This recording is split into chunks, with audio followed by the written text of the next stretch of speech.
Hello and welcome to the Healthy Work and Workplaces podcast hosted by the Healthy Work Research Unit at Aston University. I'm your host and head of the research unit, Simon McCabe. Today's guest is Professor Shivani Sharma. Professor Sharma is Deputy Dean for People, Culture and Inclusion here in the College of Business and Social Sciences at Aston University. Professor Sharma is also a chartered psychologist who recently was listed as one of the 50 leaders in the UK who bring kindness, transparency, and equity centre stage in their approach. We are delighted to have her with us today as part of International Women's Day week to discuss her work focused on well-being in the workplace. Shivani, welcome to the programme. Thank you for having me. So we like to launch these episodes with the guest telling us a little bit about themselves. So can you jump into things by telling us about your background, what it is you're interested in, and why you have that interest? Yeah, sure. So I'm a psychologist by background. And like most psychologists, my journey started with an undergraduate degree in psychology, after which I was offered a PhD studentship at the university where I had studied. And I completed that in the area of family interactions when raising a young autistic child. After that, that kind of launched me into my first sort of academic career. And very early on, I took on leadership positions alongside doing research. And that eventually, through a series of different roles, has brought me to Aston in the post that you described. I think that sounds like, in hindsight, a very traditional type of academic journey. But I think the things that were different for me is that I entered university as a first generation to go out of my siblings, although various people in my wider family have been to university, but psychology was not a subject that they had pursued. So I kind of just had my head down and was studying to try and get into clinical psychology was my view of what I would pursue after graduating. So when I was offered this PhD, I think what's unique and important for others to hear is that my first response was, what is a PhD? To which the professor, who was the head of department at the time, said, well, you've been taught by doctors, professors, readers throughout your last 3 years. Did not occur to you how they got that title? But I was just so focused on being able to graduate, get a good job, sustain myself in a way that was a different reality to that my parents experienced. It hadn't really crossed my mind. But I followed the advice that he gave me, that a PhD is a really good thing to have. And that really just gave me a great insight into academia. But I think quite uniquely, just the way my career kind of maneuvered from there on, I always had a leadership position from pretty much day one, alongside trying to pursue research as well, because my mindset and understanding of academia was that you do research alongside, particularly psychologists in universities are all pretty research active. And that leads me into the kind of area that I have focused on, which is about equity in health experience. So predominantly people living with one or multiple disadvantages, whether that's because of economic means or ethnicity, and their experience with long-term conditions like kidney disease. And quite by chance, not design, although now I think it's driven by purpose, my leadership practice has tended to focus on issues related to people, inclusion, equity in the workplace too. So I think it's really important to say I didn't know and intend that would be the case from the beginning. But reflecting back on it now, I think that purpose is something that always drives me more than anything else. So having a sense of adding value to people, whether that's in a health setting or in my work setting. So yeah, that's why and how my career has unfolded in the way it has, I think. That's interesting. So it sounds like almost from day one, there was this link between you're doing the research, you've got this area that you're interested in, but you also have this opportunity in leadership roles to sort of enact or put into practice some of the things that you're researching or reading about in the research world. So can you talk about some of the projects that you've got going on at the minute where you've continued that interlinking of interests? Yeah, so I'd say one thing that is interesting about my career is that the focus on health equity was again quite by accident.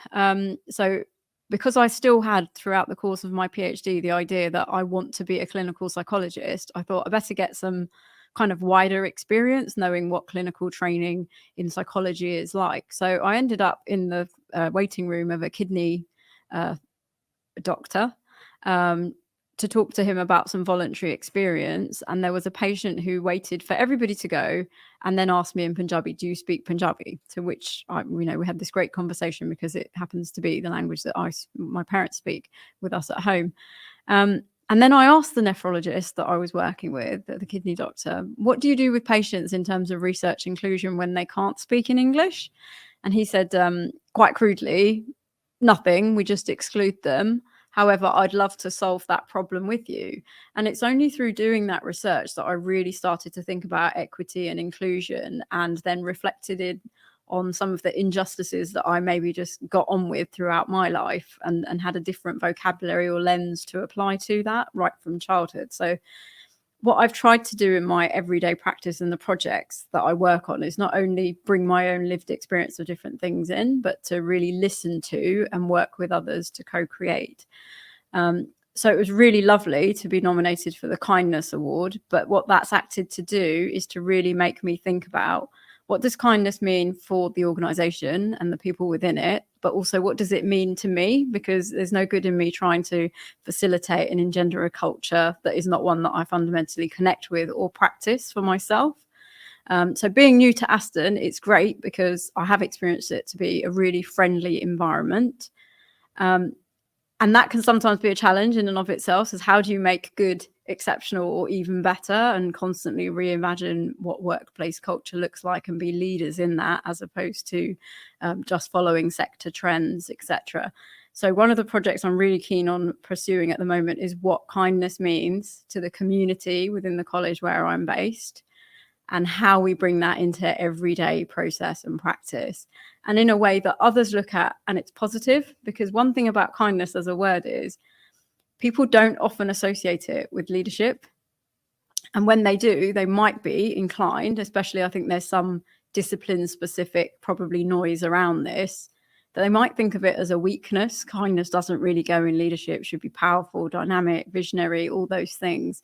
But it's trying to really say that kindness doesn't mean you follow the path of least resistance, or you are, easy to bend into being persuaded in certain ways that's not right for the organization. It's just about doing things operating from a value base that has integrity, transparency, fairness, people's well-being at its very center. And I'm really fortunate to be working with an executive team that's absolutely on that same page. So I'm really trying to think about, how do we bring this? How does it show up, essentially, kindness in everyday interactions in the work that we do? So for me, I've been taking that from sounds boring and dull, but a governance perspective, because if we say this is a value that we believe in, we want to promote, what is the test of that? It's going to be through some process, some things that we implement, how we evaluate that. And as dull as it might sound to somebody, I absolutely do want to make sure that underpinning structure is there to hold us to account, that we said this is something we value. How are we showing that? And then thinking about different ways in which this comes into play. So working with various colleagues, for example, we're thinking about how charity brings community and connectedness together. So how do we bring a charitable culture back into the college or into the college?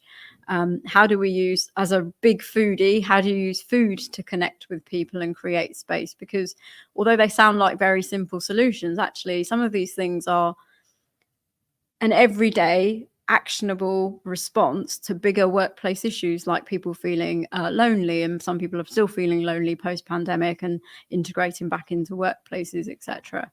So in a nutshell, my one big pet project at the moment, which I hope becomes a sustainable reality, is around kindness in the workplace. Mm-hmm. And I think that it's really interesting when you mentioned, and I think a good number of people adopt this view, that leaders typically do not evince kindness. And that's something that it sounds like you're pushing to change. And one of the things that I believe, or one of the positions you adopt, is actually kindness is a strength, not a weakness. Can you speak a little bit more about that, and why you believe this is a positive thing, not just for people in general, but for the business and for the individual themselves, for the leader themselves? I think it's important, and this is my psychology hat coming back on, is that kindness is something that comes very naturally to all of us. I think most of us can remember parents, or certainly as a parent now myself, constantly running around after my 5 and 7-year-olds and be kind to each other. So it's something that we obviously value and we try to impart from a very young age, and children develop kindness in increasingly sophisticated ways. And I think the value of it is that just imagine how you felt when someone made you feel listened to, heard, and treated you with respect and dignity. And really that's what it's about. So I don't see it as a weakness. And actually I've found that more and more, especially moving between different roles, whether that's in the HE sector, higher education sector, or in voluntary work that I do otherwise, that I'm increasingly drawn to people. I'll go home and my husband will say, what did you like? And I'll be like, leader X is really just human. And I think that really is something that I'm attracted to as an equality. So in my own practice, I try to just be myself and treat other people the way I would want to be treated, to recognize that I don't always have the right answers, and that in the end, you can be as visionary, as dynamic as you want, but your organization is only going to achieve as well as the people within it and how much they're connected to the values, the cause, the work that they're doing. And kindness is a big enabler of that. It's not saying that we always have to agree or that I'm always going to follow a decision that's recommended to me, but it's about the way in which that is enacted in practice, which I think is where leadership can fall down. And personally, my generation of leadership moving forward, I hope and think will not be as into the traditionalist models of this is what leaders are like. I think words like kindness, compassion are coming in vogue much more and will stay in vogue because that is the next generation. We are much more socially and social justice connected, I think. Mm-hmm. I think that one of the things you mentioned is this is a relatively new idea, that kindness can be a complement to a leader and to a business and the way of doing things.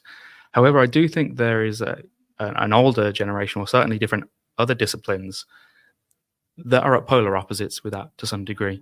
So if we think about the traditional economic model, which places an emphasis on the self and selfishness, kind of I'm the best, forget the rest, how would you try to convince people of that mindset that kindness does have tangible payouts, if you like, for the self and for others, because that discipline focuses on utility, which is bringing the best things to me? How does the idea of kindness that you're discussing fit or not fit with that? So I should caveat the conversation that follows with that I'm not a leadership researcher myself. My research is firmly in health equity, but based on my everyday practice and my understanding of broader research that has been done in this, actually, I think kindness is a tool for business productivity. Same in the way that equity, diversity, inclusion in leadership teams has been found to foster actually better outcomes. If this is a vehicle to which your workforce is more connected with each other and the organization, then actually that's going to motivate them to want to do their best in their work, investing in their potential, etc. All the talent retention, attracting the best talent, developing people, growing. This all follows from the approach and the style of your organization. So I think, although the language might seem foreign, it's a means to the same end point, which is most businesses and organizations, well, all organizations, they need to achieve financial sustainability. They need to grow and develop and respond to the economy around them. And this is just a tool to do that. So I don't think we should see them as you're on polar opposites. If you're a kind culture, you're not leading to output-based metrics. I think it's just part and parcel. And as I said, I hope that this will be embraced much more, especially as the equity inclusion narrative also picks up, that within that, kindness is a key enabler. Mm-hmm. I think that one of the positions is also that kindness could be beneficial to the self. So we've focused so far quite a good bit on showing kindness to other people and developing policies and community that makes people feel like they're being treated kindly. But can you speak a little bit more about maybe the idea of self-compassion? And I think that oftentimes we show kindness to other folks, but it's a little bit trickier. And oftentimes we turn a blind eye to our own needs. Can you speak to that a little bit? I definitely can, because I would say from an early part of my career, because I was always finding myself needing to grow into the role. So I was quite lucky early on to encounter senior leaders who thought about what the genuine occupational requirements are for the posts that I was being offered, but also we're happy to invest in development need as opposed to you've done this many years of experience. But it did always mean that I was learning really, really fast, trying to overachieve. I was also in a context where I was line managing professors who had taught me, so that adds its own sort of dynamics. And the only thing that made me really stop and think was actually pre-pandemic. I was hosting, and it's ironic that this is the week that we're doing this recording, but I was hosting an International Women's Day event, and I'd put a panel together to talk about their different experiences. And one of the colleagues that I'd asked at the institution I was in at the time, I didn't actually know this about her. She just came across to me as somebody who was inspirational and should be on my panel. She said, "Oh, well, I did wonder why you'd asked me to be on this panel because, I'm a single parent. I've got twins to manage. Yes, I'm a manager in the university, but most days I feel like," I won't quote her language, but really bad mothering, really bad management. And it's just all holding together by a very fine thread. And it really made me think about, actually, yeah, I feel like that sometimes. But that's over time, I've really thought that that's okay. I think you can want to be the best mother, the best manager, the best researcher, but if you constantly set unreasonable expectations of yourself, I think exactly what you're saying, kindness has to start by you looking at yourself and what you're trying to impart, how you enable that for yourself too. So I certainly over time have tried to get better at setting realistic expectations for me. Being honest, not saying that I'm not stretching myself, obviously, but we're trying to be realistic within that. Being honest to other people that has taken me time to kind of refine and get used to too. And I physically now do schedule time into my diary for just reflective practice, which I've always wanted to do, but never got around to. But now I feel like actually there is a real value in that, and it's helping my leadership development as well. So I always try to check in with my own temperature, what's going well, what objectives have I set for myself, whether that's in personal life or at work, and do they need adjusting. And one strategy I learned during my revision days for my undergraduate degree was I always used to schedule in something called catch-up days, thinking that I'd always be over-optimistic with how much revision I'd get done. And I'd need to have this little space where I can just know that it's okay if you're a little bit behind, because in the grand scheme. So I think when I'm setting objectives, targets for myself in the workplace as well, or at home, we've got to get this done or that done, whether it's a renovation project or whatever, I always try to be, let's flex that a little bit too. So those are just some of the ways in which I've tried to enact kindness for myself. And then, of course, having some boundaries, because when I think in academia, especially, and my husband always talks to me about this, given that he's not in academia at all, there's a sense that the work can become all consuming because people are driven by passion and purpose, especially in their research or their practice with students. So it's hard to disentangle it when it is such a big part of your identity and your sense of self. But you do still have to have some downtime. So I absolutely have moved away from a culture of, if I'm on annual leave, my computer for emails and things is definitely off. But I might do reading and research things, because that, for me, again, a professor I work with once said to me, your research is good for your soul, which is something that personally for me resonates with me. But it is important to have that boundary. And when I'm with my children, to be absolutely present for them and not trying to do work alongside as well. So one of the things that you mentioned a couple of questions ago was this idea that kindness is sort of innate in us, and that we're hopefully brought up in a family and a society that encourages this value. However, I don't think that's necessarily the case for everybody. And it's something that, from my own personal experience, you were mentioning some of your kind of self-compassion techniques or things that you do. Is it something you have to be conscious of and keep up to some degree? In the same way that you have to keep your body in shape, you sort of have to keep your mental headspace in shape as well and be aware of it.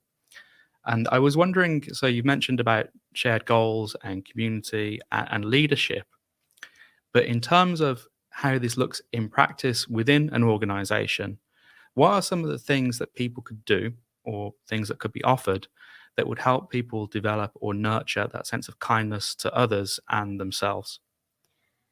So we invest in leadership development or continuing professional development in all sorts of ways. I think this is just an extension of that.